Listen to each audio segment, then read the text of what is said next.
Hello बच्चों, नमस्कार। आज हम 10th गणित की प्रश्नावली है 6 त्रिभुज, जो सबसे कठिन प्रश्नावली है, उसका अध्ययन करेंगे। तो सबसे पहले आता है उसमें क्या, त्रिभुजों की समरूपता। पहला टॉपिक है तुम्हारा त्रिभुजों की समरूपता।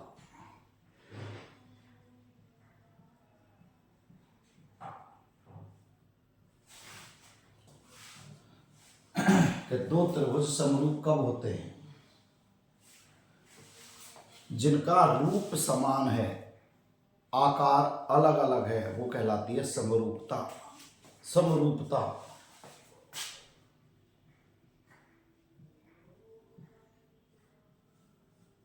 ऐसी आकृतियां जिनका रूप समान है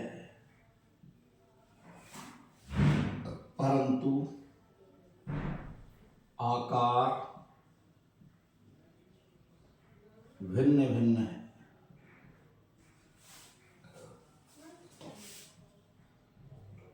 समरूप आकृतियां कहलाती हैं। जैसे मान के चलो, ये है तुम्हारा वृत्त, इस पे है 1 सेमी त्रिज्या। ये ले लिया तुमने बड़ा वृत्त और इसकी त्रिज्या कर दी आपने 2 सेमी। तो ये हो गया कैसी, समरूप। ये कैसे हो गए, समरूप, जिनका रूप समान है लेकिन आकार अलग अलग है। ये छोटा है, ये बड़ा है, लेकिन रूप दोनों का एक ही है। तो ऐसी आकृतियां कहलाती हैं तुम्हारी समरूप आकृतियां। जैसे तुमने वृत्त ले लिया, समबाहु त्रिभुज ले लिया,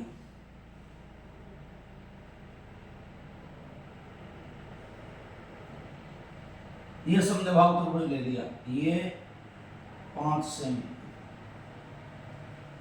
ये 5 सेमी और ये ले लिया 4 सेमी। दूसरा ले लिया आपने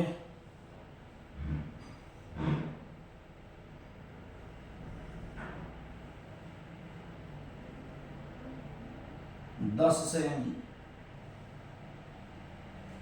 10 सेमी और ये ले लिया तुमने 8 सेमी। ये हो गए तुम्हारे समरूप आकृति। वापस पर सुनो एक बार, ऐसी दो आकृति जिनका रूप समान है लेकिन आकार अलग अलग है, समरूप आकृति कहलाती हैं।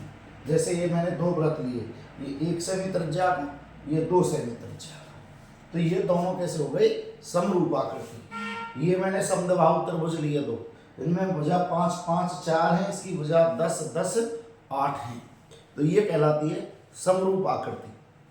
अब इनमें हम कुछ 2 नियम बनाते हैं। नियम क्या बनते हैं कि जब इनका अनुपात निकालते हैं भुजाओं का, संगत भुजाओं का, तो वो आता है, देखो, समान अनुपात में एक ही अनुपात आता है। 5/10, 5/10, 4/8, काटेंगे तो 1/2, 1/2, 1/2। इसका मतलब अगर संगत भुजाएं क्या हों, समानुपाती हों, संगत भुजाएं क्या हों, समानुपाती हों, किसी त्रिभुज की, एक त्रिभुज की संगत भुजाएं दूसरे त्रिभुज की संगत भुजाओं के समानुपाती हों, और संगत कोण आ जाए बराबर, संगत कोण क्या आ जाए, बराबर, तो वे त्रिभुज समरूप कहलाते हैं। वे त्रिभुज समरूप कहलाते हैं। तो समरूपता तो हो गई तुम्हारी क्या, जिसमें रूप समान है, आकृति भिन्न है। आकृतियां कैसे कहलाती हैं, समरूप। गुण को क्या कहते हैं, समरूपता। तो ये मैंने समरूपता लिखा है किसके रूप में, समरूप आकृतियों के रूप में। समरूप आकृतियों के रूप में, यह है तुम्हारी समरूपता। अब करेंगे हम त्रिभुजों की समरूपता। अब त्रिभुजों की समरूपता तुम्हारे 10वीं में है, वो क्या है,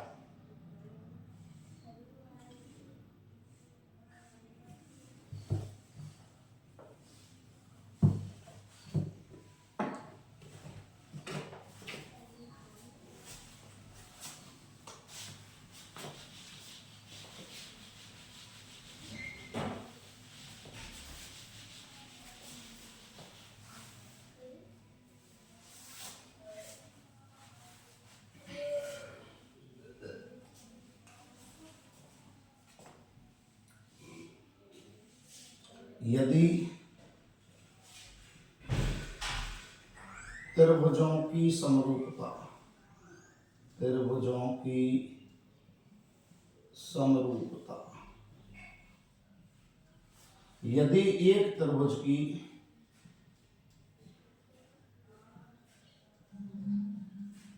तीनों भुजाएं दूसरे त्रिभुज की एक त्रिभुज की तीनों भुजाएं दूसरे त्रिभुज की तीनों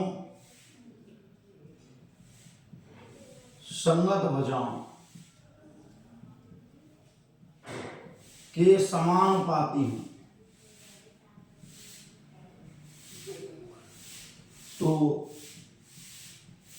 दोनों त्रिभुज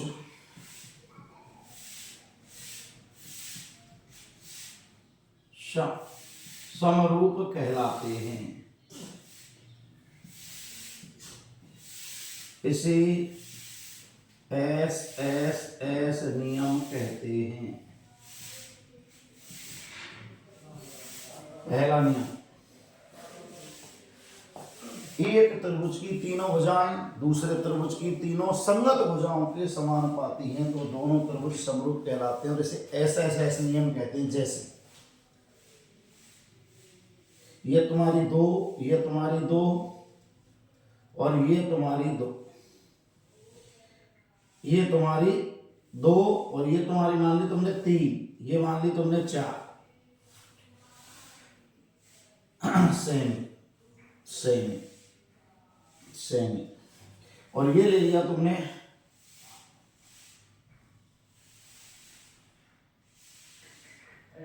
6 सेमी, 8 सेमी और ये 4 सेमी। इसका नाम ले लिया ए बी सी, ये ले लिया तुमने पी क्यू आर। एक का नाम ए बी सी, दूसरे का नाम पी क्यू आर। तो इसकी संगत भुजाएं देखो ए सी, तीन, तीन का दोगुना हो गया 6, 2 का दोगुना हो गया 4, 4 का दोगुना हो गया 8। मीन्स ए सी के संगत कौन सी ले ली मैंने, पी क्यू। 3/6 1/2। ए बी के संगत ले ली मैंने पी और आर 2/4 1/2 और बी सी के संगत ले ली मैंने क्यू और आर 4/8 1/2। तो इस त्रिभुज की तीनों भुजाएं जिनके नाम थे A C A B B C, A C A B B C, और इसकी भुजा किसकी P R, P Q P R Q R के क्या है, समान अनुपात 1:2 1:2 1:2। जब ये तीनों के समानुपाती हैं तो कौन सा नियम लग गया, एस नियम से, एस नियम से ये दोनों समरूप हो गए। कौन कौन सी, त्रिभुज ए बी सी समरूप हो गया। अब देखो ए और बी भुजा किसके है, पी और आर के। ए बी के सामने क्या लिखना है, पी और आर। बी सी के सामने क्या लिखना है, क्यू और आर। तो ए सी और ये तुम्हारी पी और क्यू। ए सी के सामने कौन सी है तुम्हारी, पी और क्यू। ऐसे ही ए बी के सामने कौन सी है, पी और आर, और इधर कौन सी है, क्यू और आर। तो ये बन गया देखो पी आर क्यू। चेक करो एक बार, ए बी के संगत पी आर, तो ए बी के संगत पी आर। बी सी के संगत क्यू और आर। अब पहली और तीसरी ए सी के साथ क्या चाहिए, पी और क्यू, तो पी और क्यू। तो इसको ऐसे लिखते हैं और ये समरूप का चिन्ह होता है ऐसे। तो ये हो गया त्रिभुज ए बी सी समरूप है इसके पी आर क्यू के, और इसे कौन सा नियम कहते हैं, एस नियम कहते हैं। अब आता है दूसरा नियम।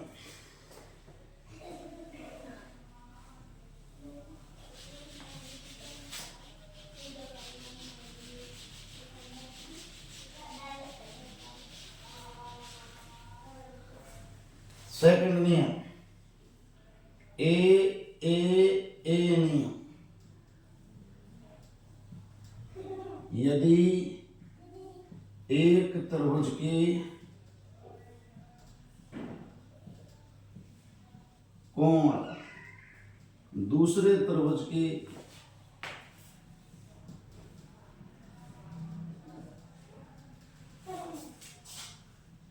तीनों कोणों के बराबर हों,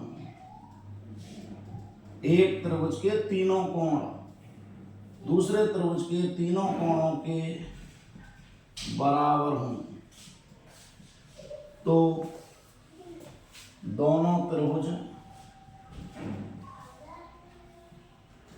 समरूप कहते हैं, रूप कहलाते हैं। इसे ए नियम कहते हैं।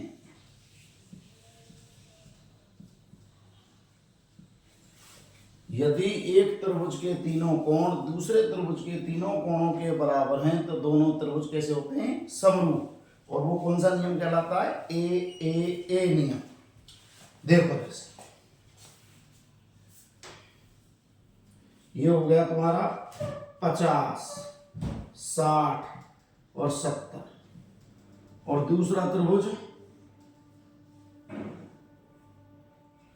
ये हो गया तुम्हारा 50, ये तुम्हारा 70, ये तुम्हारा 60। नाम है A B C D E F. तो यहां देखेंगे हम कोण ए किसके बराबर है? ई के बराबर। कोण बी 60 का इधर एफ है 60 डिग्री, ये 50 डिग्री। सी किसके बराबर है? डी के बराबर 70 डिग्री। तो इनको क्या लिखेंगे? तीनों कोणों के बराबर। तो त्रिभुज का नाम हो गया ए बी सी। समरूप है किसके? तो ये समरूप का चिन्ह। अब ए के सामने आओ कौन सा? ई। बी के सामने कौन? एफ। सी के सामने कौन सा? डी। तो नाम हो गया त्रिभुज का ई एफ डी। त्रिभुज ए बी सी समरूप हो गए किसके? ई एफ डी के। इसकी एक उप प्रमेय भी है। इस नियम की एक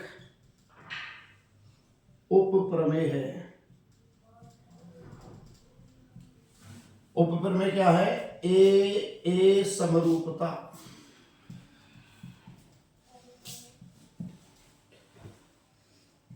त्रिभुज के दोनों कोण, त्रिभुज के कोई दो कोण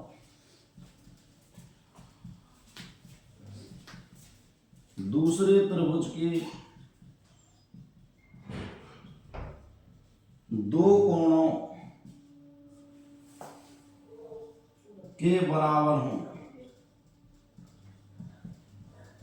तो त्रिभुज समरूप होते हैं। यदि त्रिभुज के दो कोण दूसरे त्रिभुज के दो कोणों के बराबर हैं तो त्रिभुज समरूप कहते हैं। इसे ए समरूपता कहते हैं। क्यों होते हैं? कि जब दो कोण बराबर होंगे तो तीसरा कोण कैसे निकालते हैं? 180 में से दोनों को घटा के। जब दोनों के बराबर होंगे तो तीसरा भी तीसरे के बराबर होगा, तीसरा तीसरे के बराबर होगा। तो कौन सा नियम लग गया? ए नियम। तो इसका शॉर्ट कर दिया है कि अगर हमने दो कोण भी सिद्ध कर दिए, दोनों कोणों के, एक त्रिभुज के दोनों कोण दूसरे त्रिभुज के दोनों कोणों के बराबर, तो वो कौन सा नियम बन गया? ए समरूपता। क्यों बन गया? क्योंकि जब दो कोण बराबर होंगे तो तीसरा कोण 180 में से घटा के निकालेंगे तो इधर भी इतना आएगा जिधर दूसरे त्रिभुज में आएगा।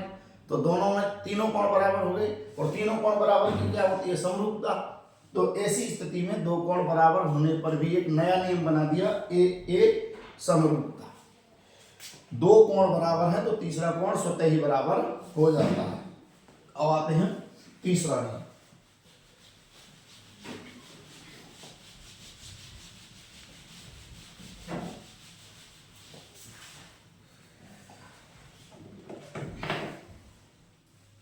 तीसरा नियम है हमारा SAS नियम।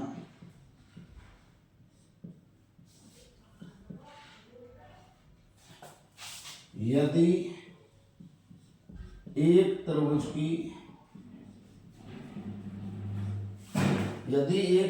की दो भुजाएं व उनके मध्य का कोण, यदि एक त्रिभुज की दोनों भुजाएं और उनके मध्य का कोण दूसरे त्रिभुज की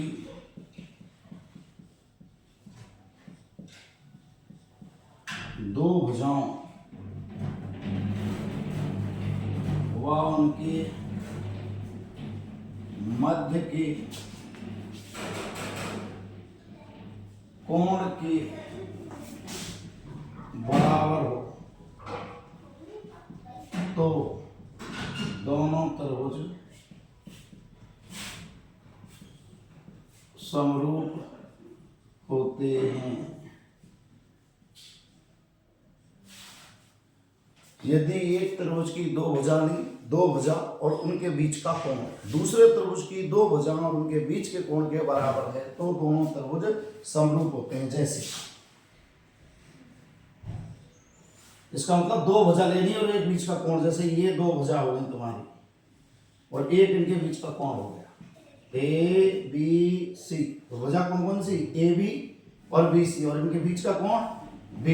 जैसे ये ले ली तुमने 5 सेमी की, ये ले ली तुमने 6 सेमी की और इनके बीच का कोण ले लिया 40। इधर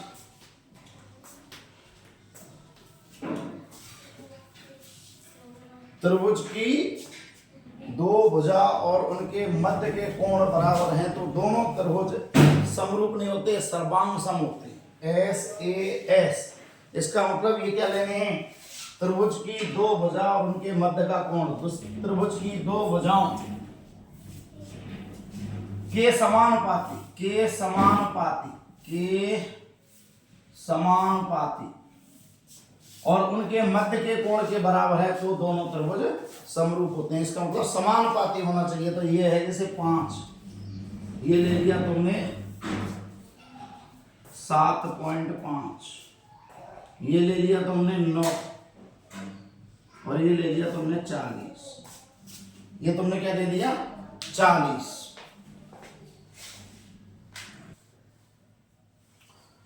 यदि एक त्रिभुज की दो भुजाएं और उनके मध्य का कोण दूसरे त्रिभुज की दो भुजाओं के क्या आ जाए समानुपाती और उनके मध्य के कोण के बराबर आ जाए तो दोनों त्रिभुज समरूप होते हैं और इसे क्या कहते हैं SAS समरूपता।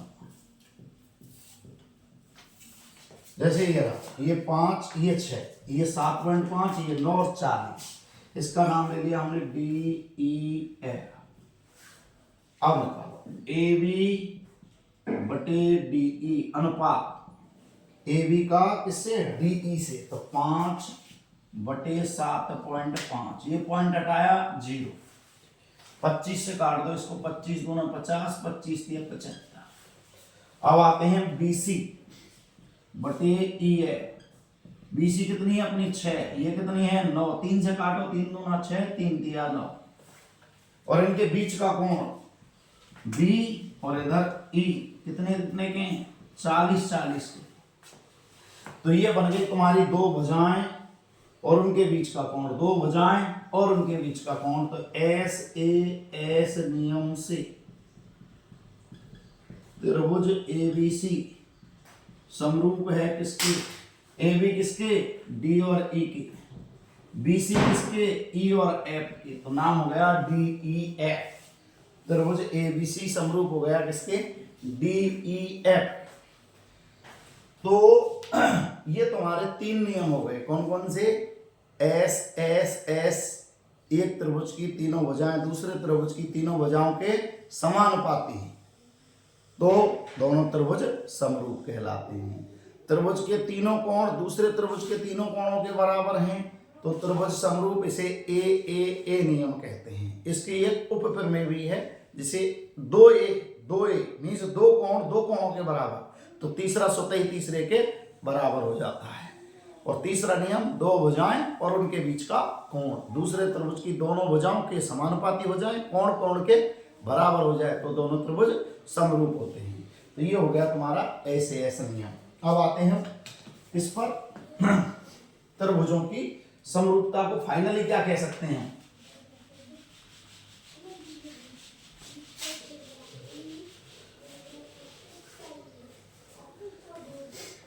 ये दो त्रिभुज समरूप कहलाते हैं यदि नंबर 1 और नंबर 2 उनके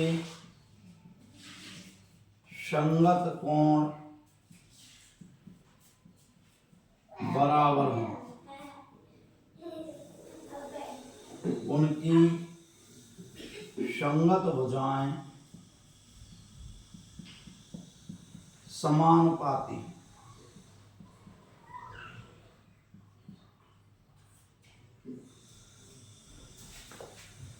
इसका मतलब निष्कर्ष यह रहा कि दो त्रिभुज समरूप कब कहलाते हैं, जब दो कंडीशन हो, उनके संगत कोण क्या हो जाएं, बराबर, उनकी संगत भुजाएं क्या हो जाएं, समानुपाती। अब उनको तीन रूपों में विभक्त कर दिया, इसके तीन हिस्से कर दिए, इसके तीन हिस्से कर दिए। कौन कौन से,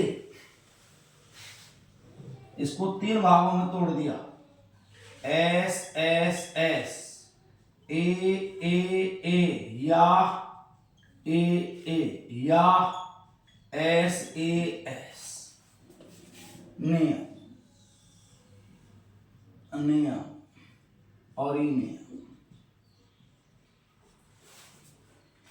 दो त्रिभुज समरूप कहलाते हैं यदि उनके संगत कोण बराबर हों, उनकी संगत भुजाएं समानुपाती हैं। यह तो हो गया पूरा नियम। अब इसके तीन हिस्से कर दिए, तीन हिस्से, एस एस एस नियम, ए या ए नियम या एस एस नियम।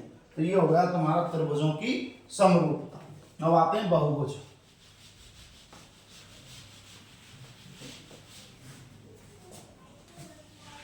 बहुभुजों की समरूपता,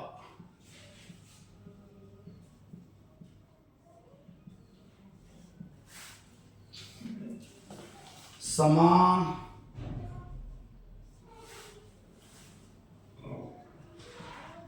संख्या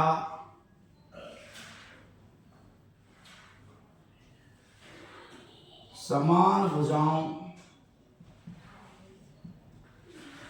की संख्या वाले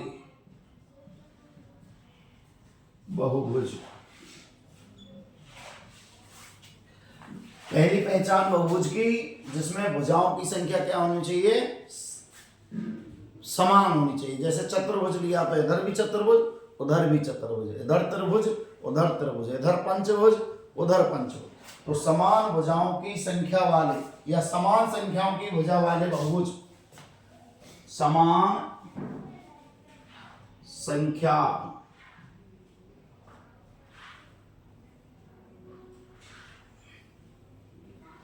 इसके बजाय ऐसे लिखें, वे बहुभुज जिनमें भुजाओं की संख्या समान हो, भुजाओं की संख्या समान हो, समरूप कहलाते हैं,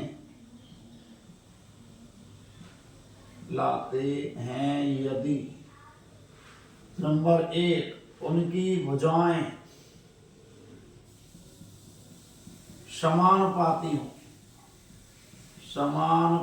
हों, उनके संगत कोण बराबर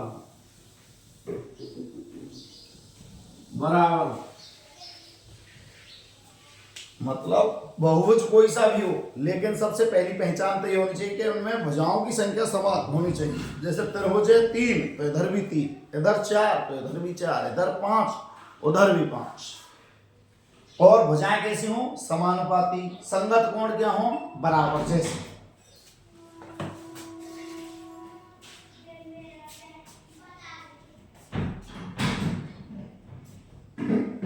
ये ले लिया तुमने ए बी सी डी ई। दूसरा तुमने ले लिया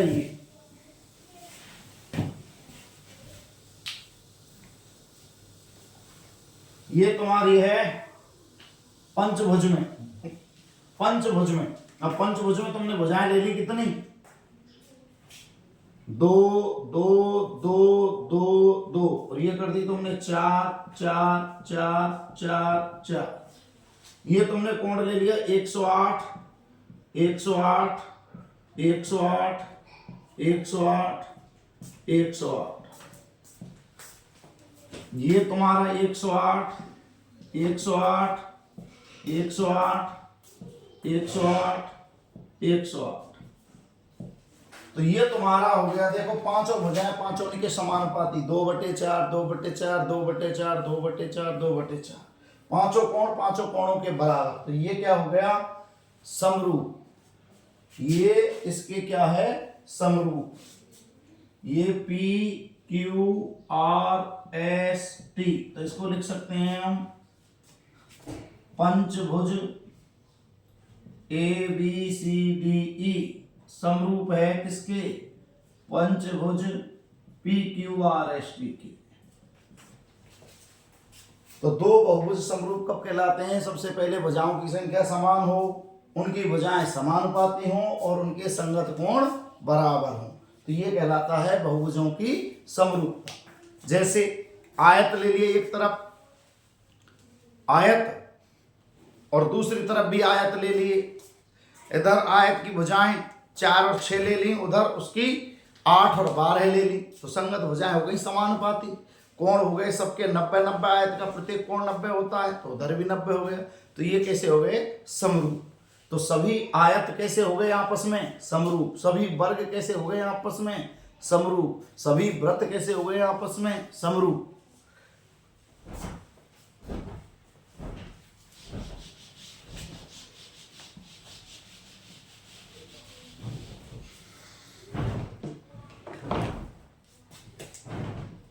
समरूपता के उदाहरण,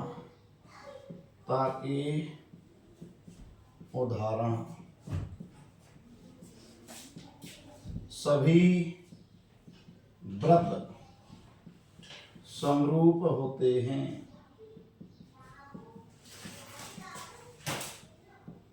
सभी वर्ग, सभी आयत, सभी समबाहु त्रिभुज समरूप होते हैं।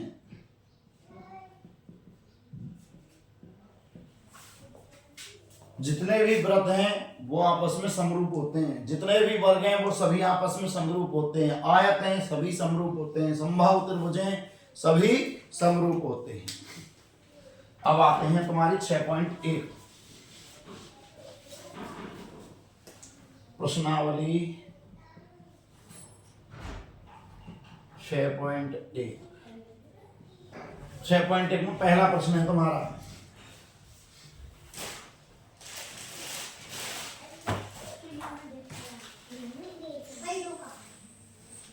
सभी वृत्त खाली जगह होते हैं। दूसरा प्रश्न है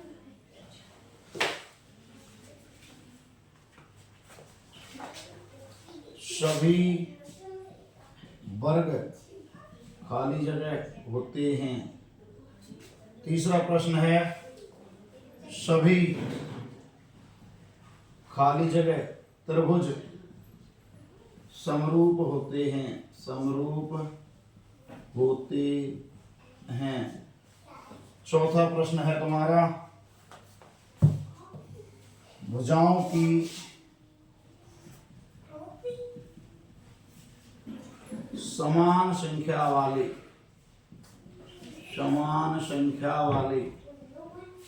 बहुभुज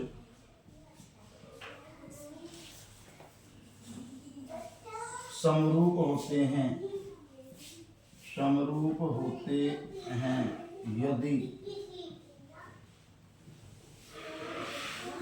यदि संगत कोण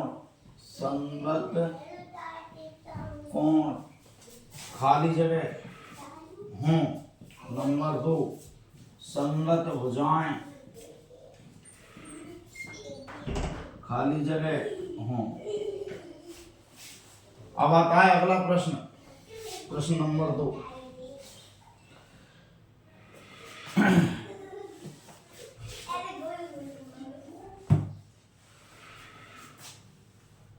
निम्नलिखित युग्मों के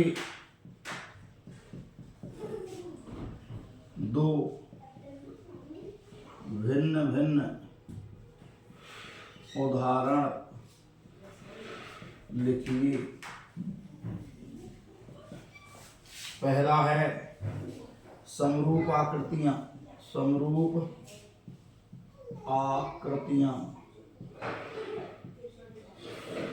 दूसरा है ऐसी आकृतियां जो समरूप नहीं हैं।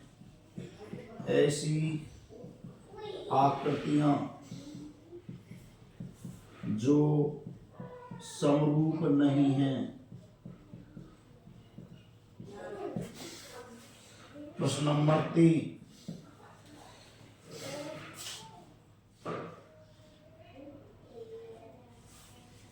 1.5 सेमी 1.5 सेमी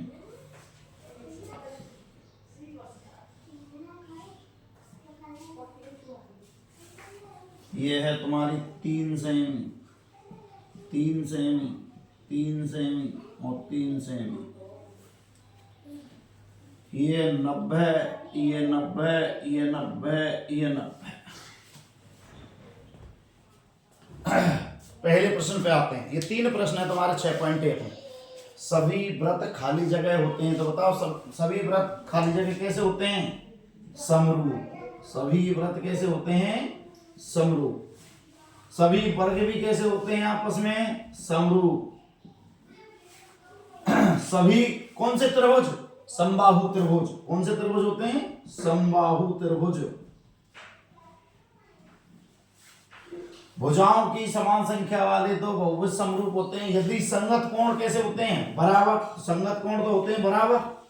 अभी बताया था मैंने कि अगर दो बहुभुज समरूप हैं तो उसमें संगत कोण बराबर होते हैं और संगत भुजाएं समानुपाती होती हैं। एक जैसी आकृतियां, जैसे वृत्त सब एक जैसे होते हैं, बस आकार अलग होता है तो वो समरूप हो गए। वर्ग सब एक जैसे होते हैं, बस उसमें आकार बदल जाता है तो वो समरूप हो गए। आयत सभी समरूप हो गए। सभी समबाहु त्रिभुज समरूप हो गए। ऐसे ही यहाँ है, भुजाओं की समान संख्या वाले दो बहुभुज समरूप यदि संगत कोण कैसे होते हैं? बराबर। तो बराबर कर दिया। संगत भुजाएं कैसी होती हैं? समानुपाती। अब आते हैं निम्नलिखित युग्मों के दो भिन्न भिन्न उदाहरण लिखिए ऐसी जो समरूप आकृति हों। जब समरूप आकृति है तो क्या देना है उदाहरण? ये लिख रहे हैं तमाम तुम्हारे पास। सभी व्रत। दूसरा सभी वर्ग। ऐसी आकृति जो समरूप नहीं है, पहला त्रिभुज और चतुर्भुज। दूसरा वर्ग और आयत। देखो त्रिभुज चतुर्भुज ये तो किसी भी कीमत में समरूप नहीं है, रूप ही समान है। वर्ग और आयत, आयत इस टाइप का होता है, वर्ग चारों भुजाएं समान होती हैं तो वो भी समरूप नहीं है। ये देखो ध्यान से, चार भुजाएं हो गई, डेढ़ डेढ़ डेढ़ डेढ़, ये चार भुजाएं 3 3 3 पर ये कैसा है? सम चतुर्भुज। इसके सम्मुख कोण बराबर होते हैं। मीन्स इसका कोण 90-90 नहीं है, इसका कोण क्या है 90-90। तो यहां संगत भुजाएं देखो 1.5 और 3, 1.5 और 3, 1.5 और 3, 1.5 और 3, ये तो हो गई समान अनुपात में। संगत भुजाएं समानुपाती हैं परंतु संगत कोण बराबर नहीं है, अतः समरूप नहीं है, अतः समरूप नहीं है। संगत भुजाएं तो हो गई समानुपाती, पर संगत कोण क्या नहीं है, बराबर नहीं है। इसमें 90-90 के, इसमें 90-90 के नहीं है, इसलिए क्या नहीं है, समरूप नहीं है।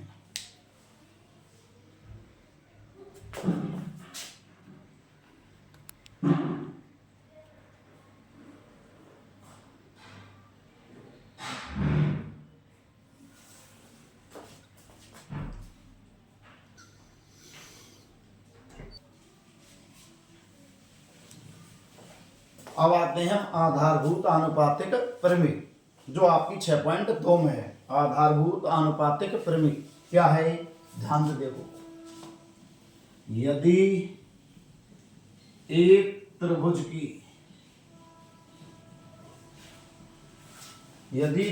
की किसी एक भुजा के समांतर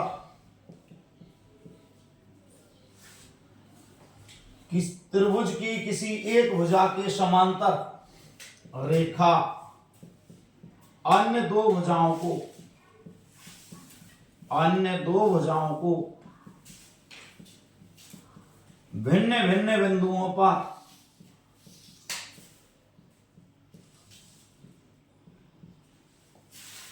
प्रतिच्छेद करने के लिए खींची जाए तो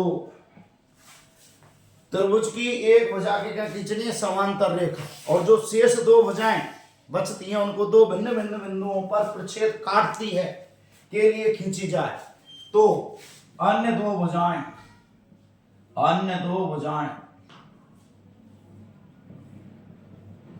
समान अनुपात में विभाजित होती हैं, समान अनुपात में इन्हीं बिंदुओं द्वारा विभाजित होती हैं।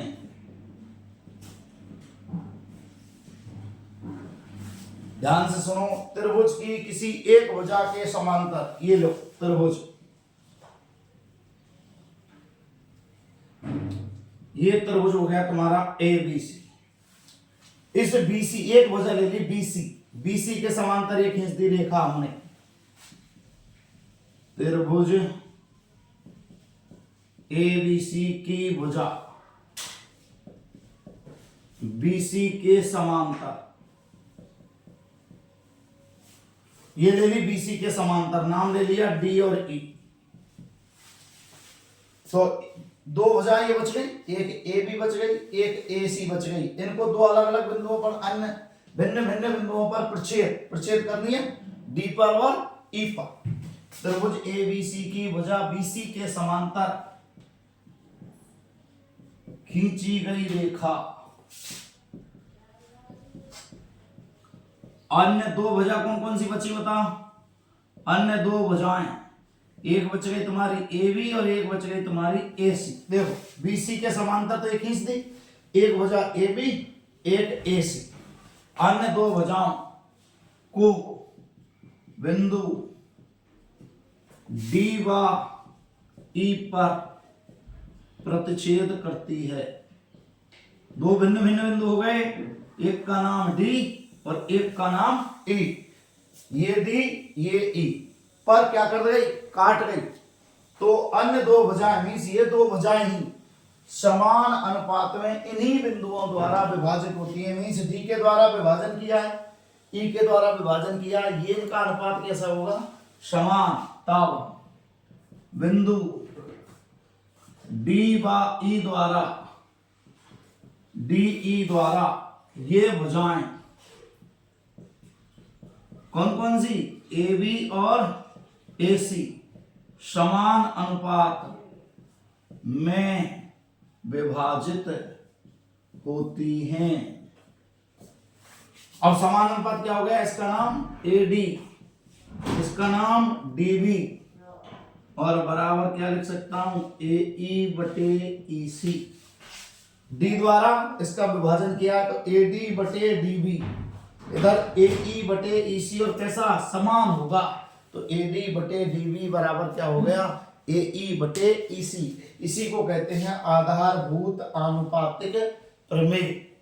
तो आधारभूत आनुपातिक प्रमेय आ गई समझ में। क्या चीज चाहिए इसको, एक समांतर रेखा चाहिए। पहली पहचान क्या खींचनी है, समांतर रेखा। जब समांतर रेखा खींचेंगे तो दो भुजाओं को दो बिंदुओं पर काटेगी, तो वो बिंदु उन भुजाओं को दो अलग अलग भागों में विभक्त करेंगे। जैसे डी ने विभक्त किया इस ए बी को ए डी और डी बी में, ई ने विभक्त किया ए ई और ई सी में, तो इसका अनुपात क्या हो गया, ए डी बटे डी बी। इसका अनुपात क्या हो गया, ए ई बटे ई सी, और ये कैसा होगा, समान। इसे ही क्या कहते हैं, आधारभूत आनुपातिक प्रमेय। इस पर तुम्हारे 6.2 के सारे क्वेश्चन इसी पर डिपेंड हैं।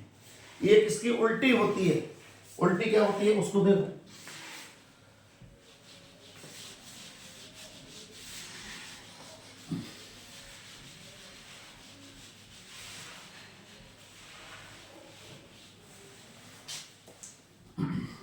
आधारभूत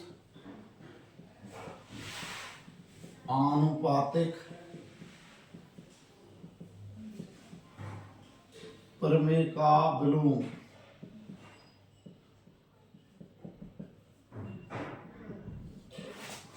यदि त्रिभुज की दो भुजाओं,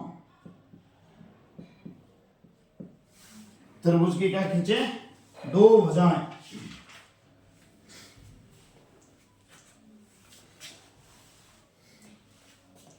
दो भुजाओं को, यदि त्रिभुज की दो भुजाओं को कोई एक रेखा समान अनुपात में विभाजित करती है, में विभाजित करती है, तो वह रेखा तीसरी भुजा के समांतर होती है। तो वह रेखा तीसरी भुजा के समांतर होती है। मतलब अगर कोई दो भुजाओं को, त्रिभुज की किन्हीं दो भुजाओं को, कोई सी दो भुजाओं को कोई एक रेखा है जो समान अनुपात में विभाजित करती है, जैसे ये त्रिभुज है और ये रेखा खींच रही है, ये नाम है इसका पी क्यू आर। मीन्स त्रिभुज पी क्यू आर में ये रेखा खींच ली कोई, जिसका नाम है ए और बी, में खींची गई रेखा ए बी, त्रिभुज पी क्यू आर में खींची गई रेखा ए बी, किसको, दो भुजाएं, एक इसको और एक इसको, पी आर व पी क्यू को, एक तो हो गई पी आर और एक हो गई क्यू आर, एक हो गई क्यू आर, को समान अनुपात में विभाजित करती है, समान अनुपात में विभाजित करती है। अर्थात कौन सी रेखा, ए बी, इसको और इसको समान अनुपात में, मीन्स एक इधर क्या हो गया इससे पी ए बटे ए आर, इधर बी ने क्या कर दिया क्यू बी बटे बी आर, और ये कैसे हो गए अनुपात, इनका और इनका कैसा हो गया समान, ये दिया हुआ है तुम्हें। तो ये बन गई परिभाषा ऐसे कि त्रिभुज पी क्यू आर में खींची गई रेखा ए बी ने इसके दो हिस्से किए, बी ने इसके दो हिस्से किए, अनुपात निकाला, वो कैसे आ गया समान। तो ये प्रमेय लागू हो गई कौन सी, आधारभूत आनुपातिक प्रमेय का विलोम। क्या विलोम है? कि वह रेखा तीसरी भुजा के समांतर होती है तब आधारभूत आनुपातिक प्रमेय के विलोम से कौन सी भुजा? ये भुजा वह रेखा तीसरी भुजा के समांतर होती है। मीन्स रेखा ए बी समांतर हो गई। तीसरी भुजा कौन सी बची? P Q. और ये इसके क्या कहलाएंगी? समांतर। ए बी समांतर पी क्यू। तो ये होती है तुम्हारी आधारभूत आनुपातिक प्रमेय का विलोम। ये तुम्हारी 6.1, 6.2 और 6.3 तीनों की मैंने थ्योरी आपको बता दी है। कि त्रिभुजों की समरूपता के कितने नियम? 3। टोटल पूरा नियम, संगत भुजाएं समानुपाती, संगत कोण बराबर।